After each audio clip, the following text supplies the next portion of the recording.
This is a Film Stories original podcast. We made this.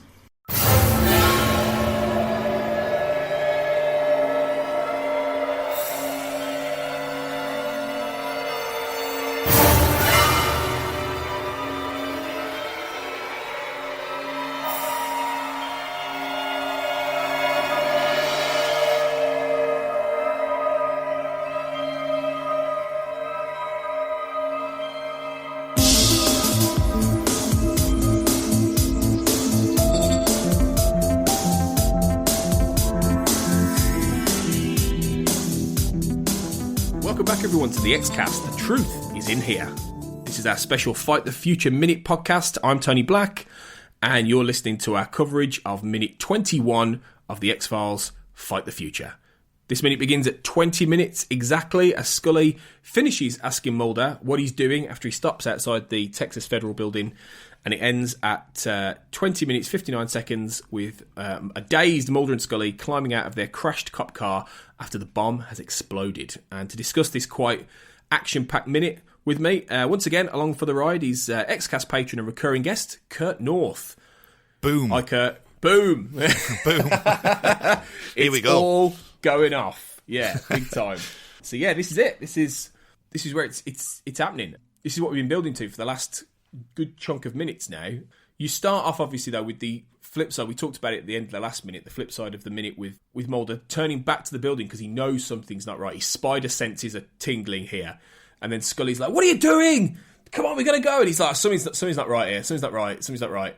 Which she's like, yeah, fine. And then, to be fair, she does do it, doesn't she? She goes, there's no time, Mulder, stop it. This is not the time to have one of your moments of logic. You know? Yeah. Gillian Anderson plays that line so well. She does. The only thing she does, like, it's just that there's no time. It comes out of nowhere. It just comes out of nowhere. For fuck's sake, Mulder! There's no time. That would have been better. I'm going to have to get an MP3 segment of you doing that and then put it onto a YouTube video or something. Yeah, but I think it's so well done. The only issue that I've got is that Mulder's kind of like in his zone of I've completely lost the plot now. I'm not even listening to anyone. I'm going to go back into a building that's like got 3 minutes left before it explodes. And it does, the juxtaposition of the two of them are so far apart that there's a little bit element of like, oh, it's a bit off-putting, but at the same time, you know, Gillian Anderson plays that line brilliantly. I think how good she is at that point sells that moment, actually. Oh, yeah. Because I think otherwise it could just seem like you say, a little bit of a forced point to sort of emphasise that Mulder's not. There's something that because by now we know that something's not right. That we know that Michaud is waiting for this bomb to go off, so we know something's wrong here. But Mulder's having a leap of logic based on only on what he's felt from Michaud. He doesn't know what we know. He can't see him letting this bomb go off. Yeah. So there is a leap of logic in terms of the storytelling. And it could seem quite a forced way of pointing out, oh yeah, Mulder knows everything. Mulder's great. Mulder gets it. You know, but I think Scully actually turning around and being us and going, not now! Like, we've got to go! Like, this is going to blow. It's good because it's what we would all do. It's like, doesn't matter if you've had a leap of logic. We're going to die. Let's go. It's fine when you do this in the office. But not now. When we're having a normal conversation at the PowerPoint presentation, that's fine. Yeah, but when there's 10 gallons of Astrolite, I think you need to get out of the building. Exactly. And it's another great thing of the fact this is a movie. You know, you wouldn't get a scene like that in the TV show because they're rarely in a situation where like something that apocalyptic is going to happen right there and then. You know, it's a great movie moment of there's no time. Let's go. Let's get out of it. And it's early on. It's a great inciting instant. I mean, there's no cow manure or anything like that being spread around, is there, in an explosion like that? So crap. Yeah, it doesn't end with Mulder going crap. Yeah, exactly. Yeah. But yeah, it's then they run off and you get Mark Snow's music. He's ramping up at this point. It's just like building. They get in the car speeds off, screeches off, and then you cut to Michaud from the back this time. Yeah. And like you say, you mentioned it in the last episode, you've got this great, he puts his head in his hands, that final sort of affirmation of, oh, shit. And then it goes off. And that you mentioned it was a great shot from behind. You see the FBI logo on his back, on his jacket, and then Yeah. Boom. Like, that's another great shot, isn't it? Yeah, oh, absolutely. That going back to what we said in the previous minute, the whole Michaud tracking scene and this one, I think they actually used this in the trailers, I think, as well. I think they probably potentially used this one because I have recollections of that happening. Yeah, they did. They did. Yeah. Yeah, and so that just goes to show you how chuffed they were with that scene, because it's such a, as I said in the last episode, it's a kind of iconic in the way that it's filmed, because I don't think I've ever seen anything like that before or since, where they've taken that element of it. So yeah, so I think it was a really good one. I feel like I've seen that since in something or something similar, but I feel like it could have been one of the first examples of almost like a point of view blown up by a bomb shot, you know? Yeah. Without being gory. That's the thing. It's not gory. You don't see his body just explode. You don't see blood everywhere. You don't see. No, you see the sound blast, don't you? Really? That's what because you don't actually see the flames actually hit him. No. You just see the blast that like sort of hits him before the fire gets there. So yeah, you see a hint of the flat fireball, I suppose. You see the flat, and then it's the building going off. So you don't see him come apart, but it's enough to know that you don't have to see it. It's all there in your mind's eye, isn't it? You can see. Yeah.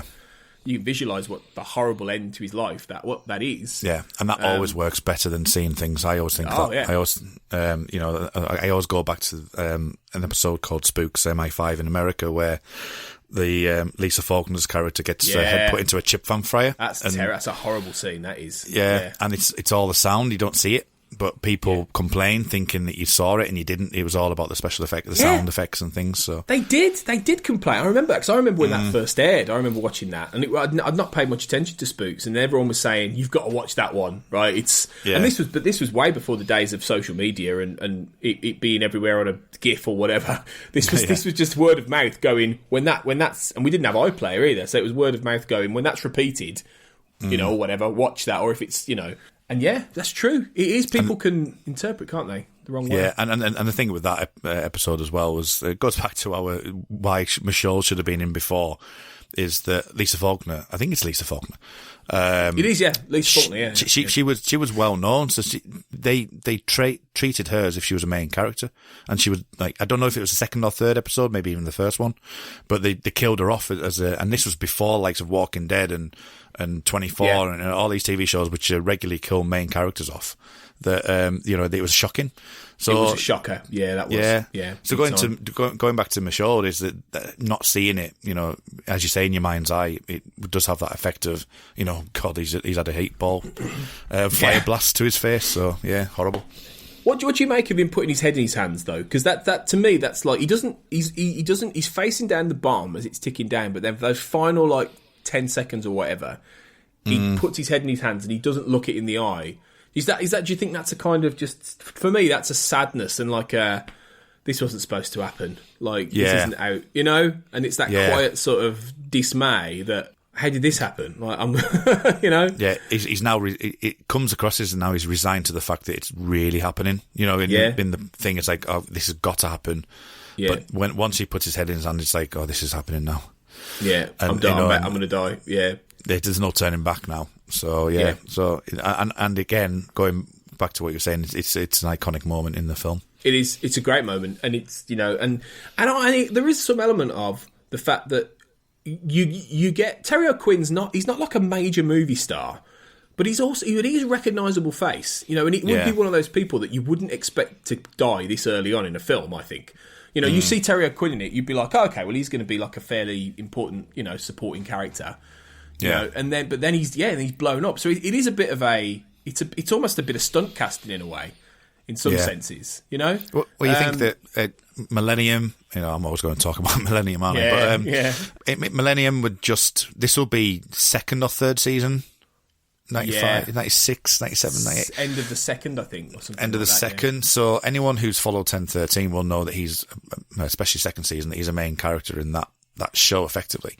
So bringing him in, anyone 1013 wise would think, oh, right, he'll bring in Sarah Quinn back here. I know he's been in this episode and that episode of the X-Files, but hasn't really had any major screen time for a while. He must be in for the majority of it, but then to kill him off within 21 minutes is a bold move, and something if you are into 1013, then you wouldn't expect. No, not at all. Not at all. And I bet he lavished it, though. I bet he loved the idea of it. Yeah. Oh, yeah. Probably.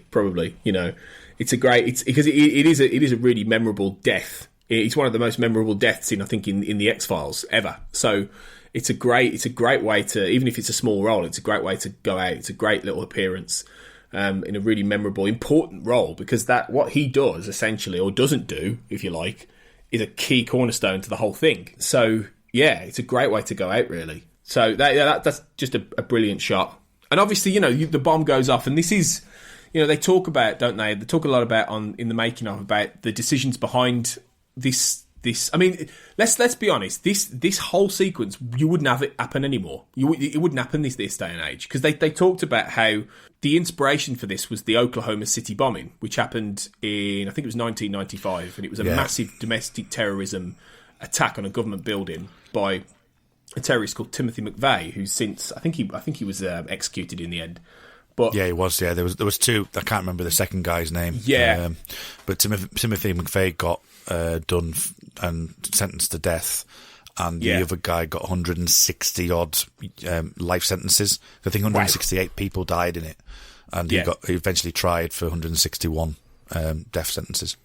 Yeah, which is, you know, a unspeakable horror. And this is 3 years after the first World Trade Center bombing, because this is what a lot of people don't remember always, that 92 there was a bombing at the World Trade Center before 9/11 happened. And so that was in the car park, wasn't it? In the I believe car park at the underneath.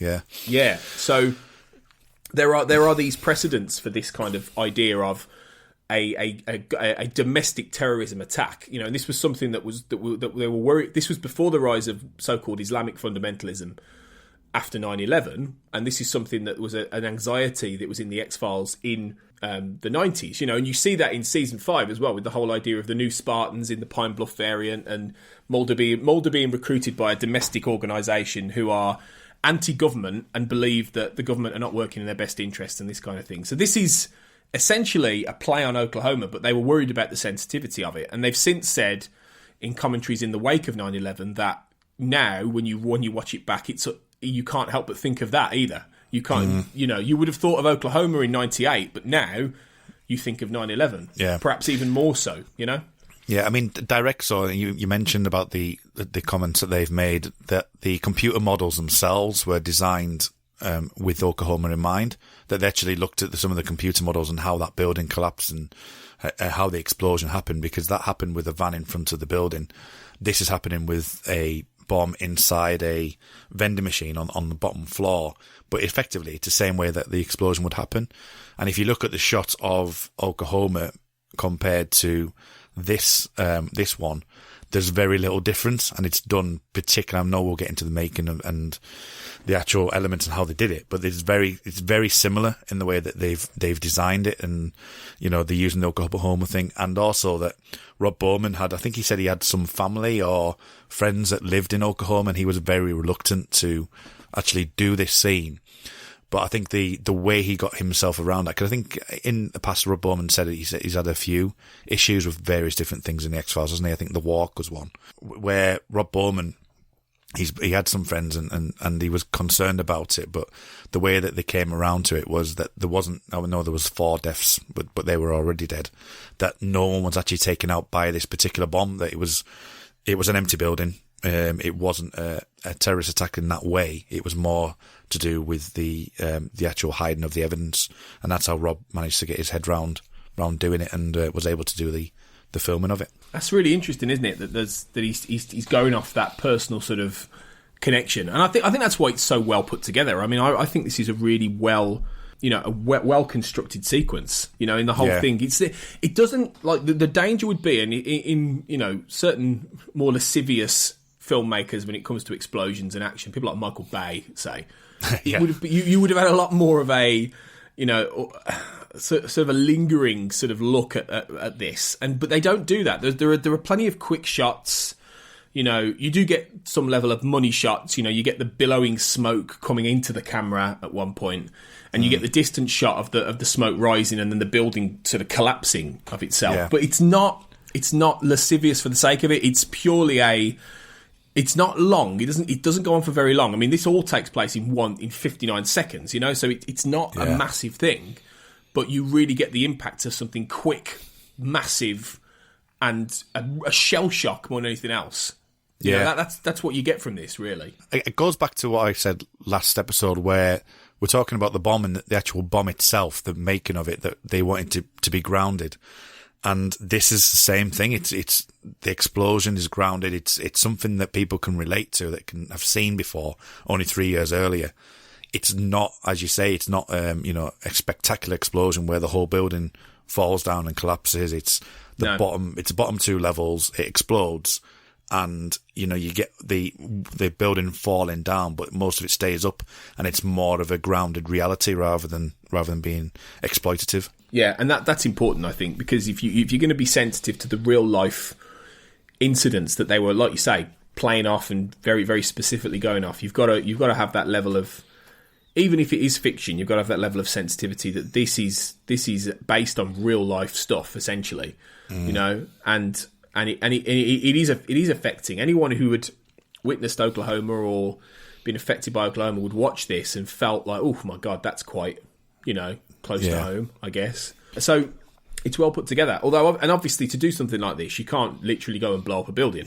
So they use miniatures. Matt Beck, who was one of the visual effects supervisors for years on the show, works on the movie, and he created a 40 to 45 foot replica of this building, and used a lot of practical effects to show this controlled explosion. I mean, I don't know about you. I wouldn't, not that I'm a visual effects expert, but I wouldn't, when I was there back in the day, I didn't think that this was, you know, a miniature or too much CGI. And they don't use a lot of CGI, do they, really, with this? It's well put together. It is well put together. And I think practicality is, especially 1998, you'd think if this was CGI, it would have, I know you get the blue screen and green screen element with the miniature and making sure that you can fill in behind the scenes and things, and link it in with the filming of the film.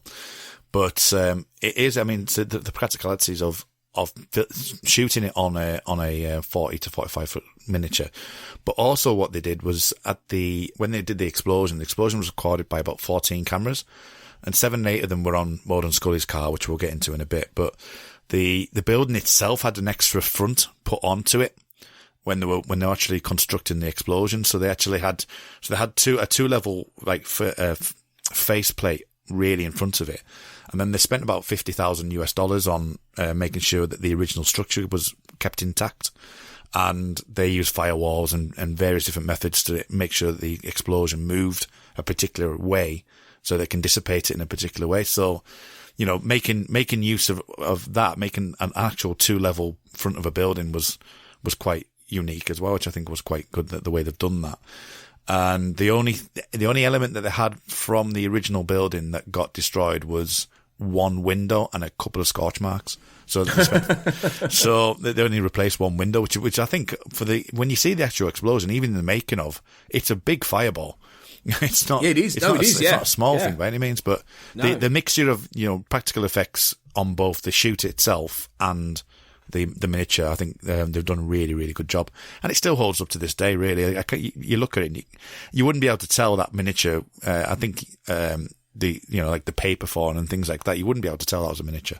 No, I don't think so. I don't think you could. I think it does hold up well. You know, it still stands the test of time, really, on the whole. So yeah, it's a really, really good sequence. It's really well edited, really well put together, and obviously it ends with Mulder and Scully in this cop car they've just jumped into, which then crashes into another car further down. I mean, they're lucky not to be more badly hurt, really, than they're not really hurt. They're just stunned, really, and they're just dazed. And then you start to see them start climbing out the car, which is where the minute ends, as sirens are going off, and you've just got this shell shock of the dust everywhere and, you know, the aftermath, which is what is coming up, basically, in the next minute. So, we'll get into that. We'll get into the aftermath. You're going to be back for minute 22 as we continue Fight the Future Minute. I will. And we'll see the reverberations from all this. So yeah, cool. Thanks for listening, guys. And until our next minute, remember, always trust no one. Previously on the We Made This Network. Mild threat and peril. Girl Next Door falls into that category as well. And again, I watched it today, I went, can't be as bad as I remember. Yeah, it was. Yeah. Shouldn't have watched that. It was fucking horrendous. Everyone our age, if they don't like horror, everyone our age has seen, Halloween H2O at the very least. Because it was around when we were teenagers.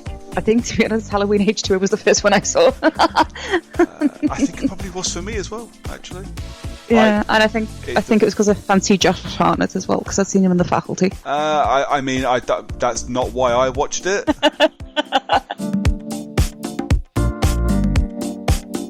Life's milestones.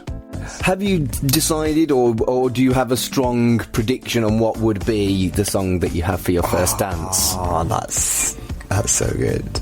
Again, I think it'd be a song that's like, for both of us is a big song. This is for like an epic first dance, and again, this is like big budget, but Greatest Showman, Rewrite the Stars. Right, okay. Like they have the whole routine with the ribbon and all that stuff, like the trapeze and all that. Yeah. If we were both that dedicated, I'm dedicated enough to do this, and if the other person was interested that much in Greatest Showman, which I feel like a lot of people are, it's a good film. To do the whole trapeze thing for Zac Efron and Zendaya. As your first dance? Yeah. That's How amazing. epic would that be? Because everyone's like, let's just put on an Ed Sheeran song, and everyone's like, oh, that's kind of cute. But imagine it's like, why don't we and like the two of us are just there, and everyone's like, what the? That would be amazing. You won't forget me. What do you actually think of that scene where they first meet, Sam? Like by the fireside. What is your take on it? That is actually my favorite scene. Okay. I love that scene so much. It explains both of the characters. It kind of serves as a double. It's not only a great amount of exposition, we get to learn about both Joan and Larry and their hopes and dreams, but we also see them fall in love. This is basically the only opportunity that we get to see the romantic relationship in the first place before we see it put to the test in the later parts of the film. Check out all of these shows and more on the We Made This Podcast Network.